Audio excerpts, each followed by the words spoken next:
edition of the Always Irish Show. As always, thank you for joining me. You can find this program on the website known as YouTube. Do hit subscribe if you haven't yet. I'd appreciate that. Give the video a thumbs up if you approve of its content when it's over. Twitter, search bar Always Irish or at JKZND4. Emails, alwaysIrishND@gmail.com. Audio only anywhere you want me. You can get me Always Irish Radio. 312-900-8815. You know the deal. If you wish to conversate about that ND ball, you give Always Irish a call. Okay. First things first. John, what's the deal? You're dressed up tonight. You got the Always Irish blazer going. What's the deal? Here's the deal. It was a pretty big day at Notre Dame. Marcus Freeman was looking fly, looking fresh. He looks like, you know what Marcus Freeman needs? He needs an NIL for himself to be a model in all these suits. My man's the best looking coach in college football, and it ain't even close. It ain't even close. So to honor that and the great mood I'm in, which is rare, if you've been around here a while, you know that's rare. To honor that, pulled out the Always Irish blazer, okay? I'm in a good mood for once. Give it to me. Let me have it, okay? So thank you for being here. Yesterday was Coach Freeman's official Notre Dame introductory presser. What I want to do is take a few moments to go over this event, what stood out, and what big takeaways we have after this all took place. First, this much has to be said. There are run-of-the-mill head coach introductory pressers, and then there's introducing the head football coach at the University of Notre Dame. It is just different. It just hits different. I know nobody outside of the Notre Dame family wants to admit that. But anybody who saw any of this on TV or online could feel that it's different. Okay? There's extra weight to it. There's extra gravitas to it. There's extra pressure to it. There's an extra sense of responsibility to be a responsible courier of not only the future, but the past. There's a lot that goes into it, and it is just different, okay? If you watched any of that yesterday, it was obvious. Father Jenkins, Jack, Brady, all very thoughtful and well-spoken. Classy event in true Notre Dame style, not the run-of-the-mill introductory presser. Anybody that has said to me over the years, I don't get this Notre Dame thing, what's the big deal? There's nothing special about that place, blah, blah, blah. If you watch this presser with an honest and open heart, even if you don't follow Notre Dame, don't like Notre Dame, hate Notre Dame, if you watched all this with an open heart, an open mind, open eyes, and open ears, you have to admit there's just something different about it. You always hear the old cliche. There's head football coaches, and then there's being the head coach at the University of Notre Dame. I think we felt that gravitas yesterday, okay? Marcus Freeman has a lot of responsibility laid on his lap for a guy younger than I am. It's a big, big job. I think he's up for the task, and he has a fantastic supporting staff around him to get him there. Okay?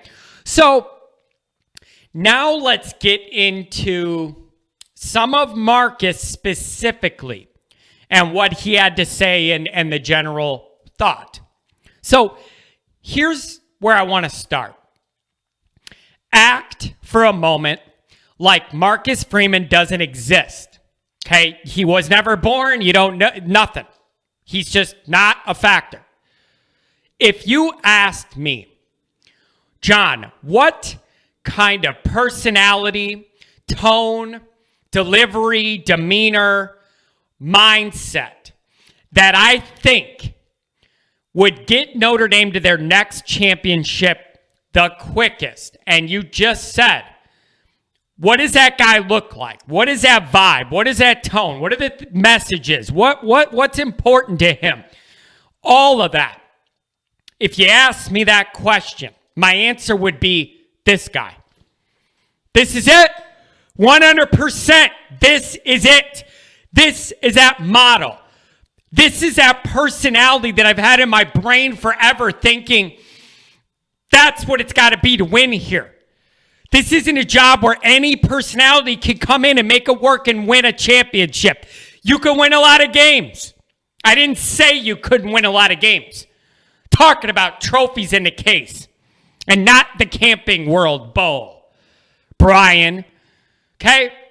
So if you ask me, just envision it in your mind, John, what that guy looks like, what he says, how he comes off, how he interacts with people, all of it. This is it. This is that model. This is that vision. This is the personality I think it takes to win at Notre Dame. It's a unique job. You can't just get it done with anything. This is it. He gets it. You feel it right away. He gets it. Not it being an energetic young coach. There's 1,000 of those in college football. No. He gets Notre Dame. He gets Notre Dame. And you feel it right away. That is immeasurable. What the value of that we all feel like he's one of us and he gets it and he loves the place like we do. And he's willing to do anything it takes to win a championship. I get that from him. I'm thrilled. I couldn't ask for more out of yesterday. He said everything I wanted him to say. I love it. Absolutely love it. I mean, I'm just going to be honest with you. He inspired me more about the future of this program in one day than anything Brian Kelly said in a dozen years combined. One day is all it took. One day. Polar opposite leadership styles. Maybe some of it's personality-wise, I'm drawn to Marcus Freeman's, but I have this vision of what it takes to win at Notre Dame based off of the current landscape, history, the personalities of the coaches that have gotten over the top at Notre Dame. That's the other thing. A lot of these coaches at Notre Dame had that dynamic personality. Now, Dan Devine's an outlier as far as the national title coaches. Dan Devine is an outlier. And Jack Sacco will tell me all about it. Dan Devine's the outlier. But any of these other monoliths and these mega guys that have this history at Notre Dame of big-time winning, they all had that natural, charismatic love for Notre Dame, and they knew how to relate to their players in a certain way. Marcus Freeman's personality fits right into it. I absolutely love it. There's no wonder the players went nuts in the locker room, and I almost drove off the road with tears in my eyes watching it last week.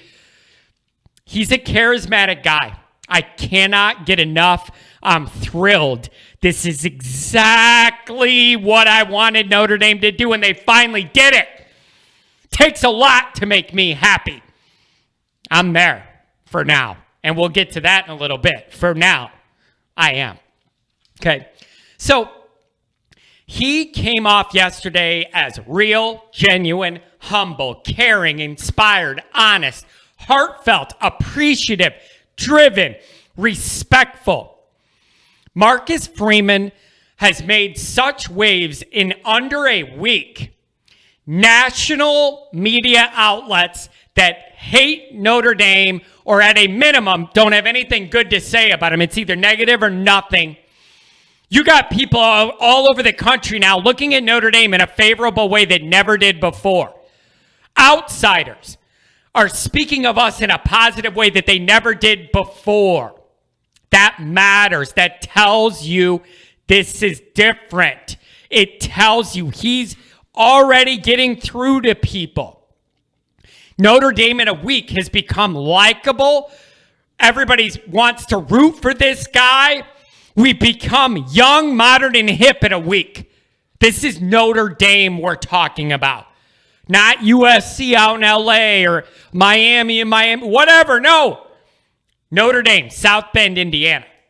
Notre Dame, Indiana. And they're cool, modern, hip.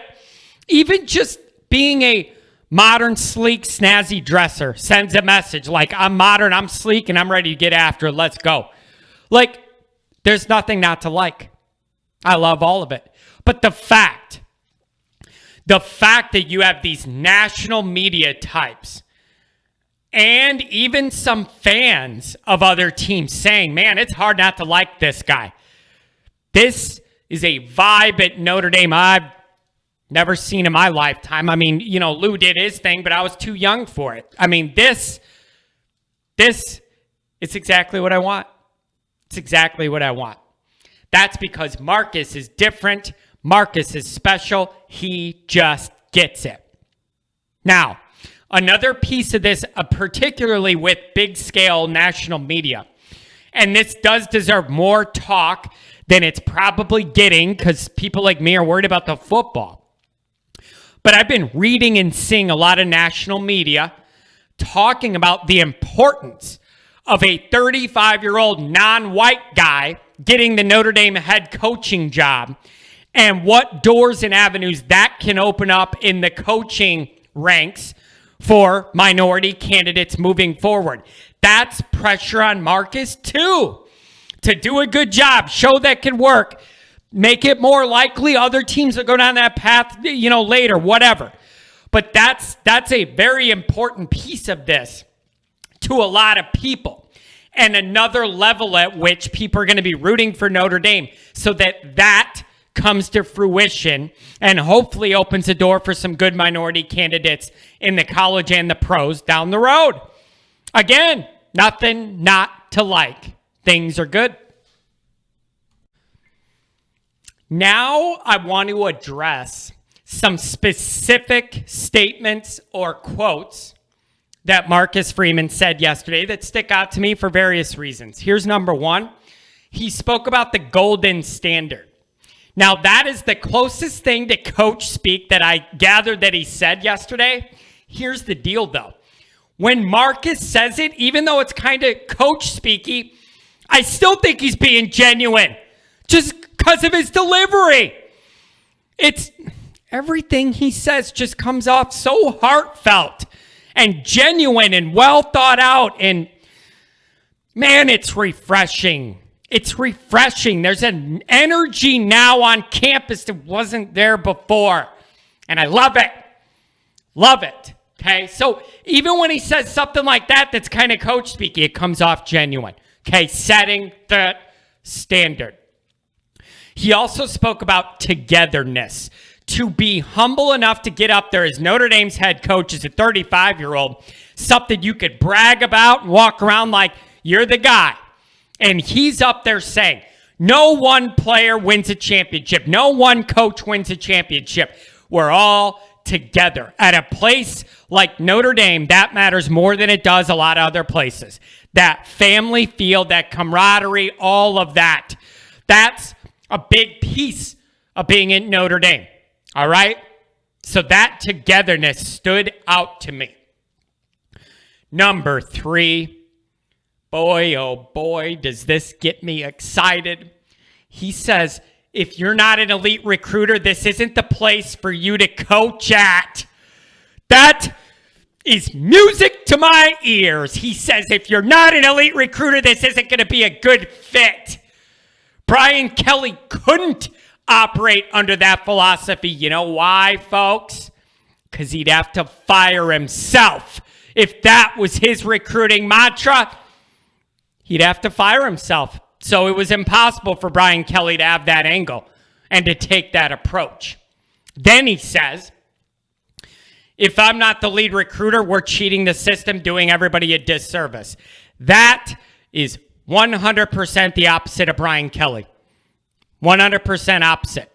Okay?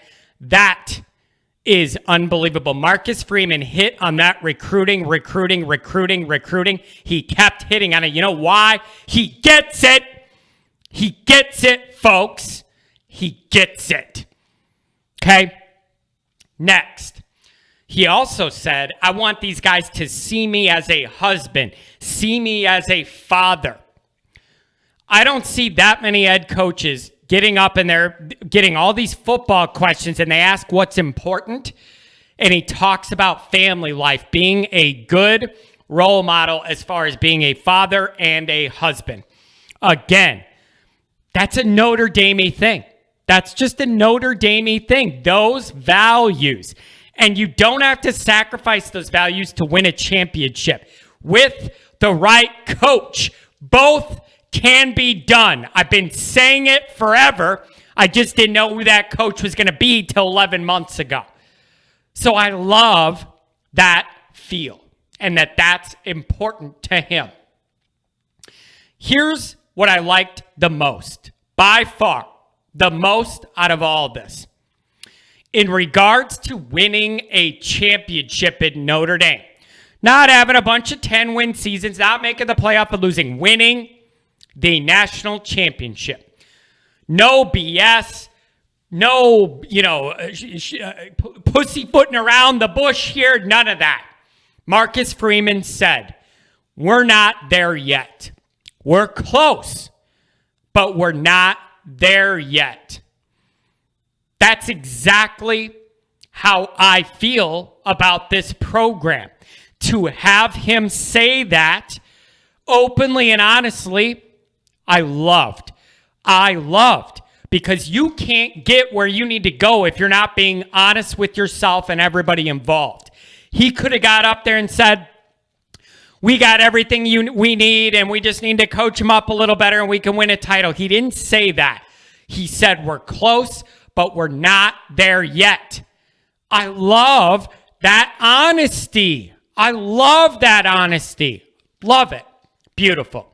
So I loved everything he had to say. I can't wait to see where it goes from here. This leads me to my final closing points. Okay. No matter how head over heels in love with Marcus we are today, he is a first-time head coach who's only 35 years old, and we know how many unique requirements and tasks are involved on and off the field when you're the head coach in Notre Dame that you don't have to deal with a lot of other places. He has a lot of responsibilities on his plate. Not only responsibilities, but new ones that he has to adapt to on the fly. Marcus isn't perfect, although he seems to be to me right now. He's not perfect. There will be a learning curve, bumps in the road. And here's my thought on those bumps as someone historically with Frank Leahy's zero patience for anything but perfection with Notre Dame football. With a guy who comes off this heartfelt and genuine, who I know will give 100% all the time, and whom I could tell is all in on Notre Dame, I'm more willing to be a little patient than I am for a lot of other coaches or the way things went before. The upside potential here is unlimited. I am willing to ride through whatever bumps there's going to be because I believe in this guy and I believe in his message, and I'm fine with that. So I will ride through those bumpy times because the upside, when he gets it all calibrated and figured out, is unlimited with the way this guy's going to recruit. It's unlimited. I'm going to close with this. Aside from simply having vastly different communication and leadership styles, here's the biggest difference I've noticed so far practically. Not emotionally, but practically, that I've seen between Brian Kelly's approach and Marcus Freeman. So take some of the personality stuff out of it and the emotions I feel about all this. Practically, here's the difference, and I've already seen it in play multiple times. Brian Kelly used Notre Dame's high academics, hard classes, all those responsibilities on the players as impediments that had to be overcome in order to succeed. There were a lot of times Brian Kelly got up in a presser and lowered some of those recruiting expectations, or made sure he reminded us of some of those additional hurdles Notre Dame has to go through to succeed that some other schools don't. Freeman, on the other hand, has already found a way to embrace those challenges head on, and he's smart enough and a good enough natural communicator that he could turn those challenges that Kelly looked at as negatives, and Marcus could turn them into selling points. He could turn those into positives for Notre Dame, not excuses. He just gets it. The whole Notre Dame thing, he just gets it. He gets it. And I love it. And this is going to be great. It's going to be great. So I can't say enough about this. I'm ecstatic, and I'm never, ever, ever this happy about anything with Notre Dame. So it's great to see, but there is one thing. We got to beat Oklahoma State. So I don't want us to lose sight and all that, but it's kind of important that we knock that big game thing off and get that done here and keep Marcus's momentum going and all that. It's kind of a big deal. So we'll get into that as the game gets closer, but we have plenty of other content to speak about. But the rubber's going to hit the road here from the honeymoon phase to we got a game to win phase. And we're going to expect to win that game. Okay, so congratulations to him.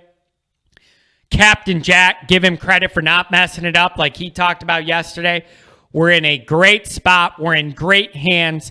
For once, since I was a little kid and Lou Altz was around, I have comfort and confidence in our head coach to do whatever it takes to get us over the hump. I love it.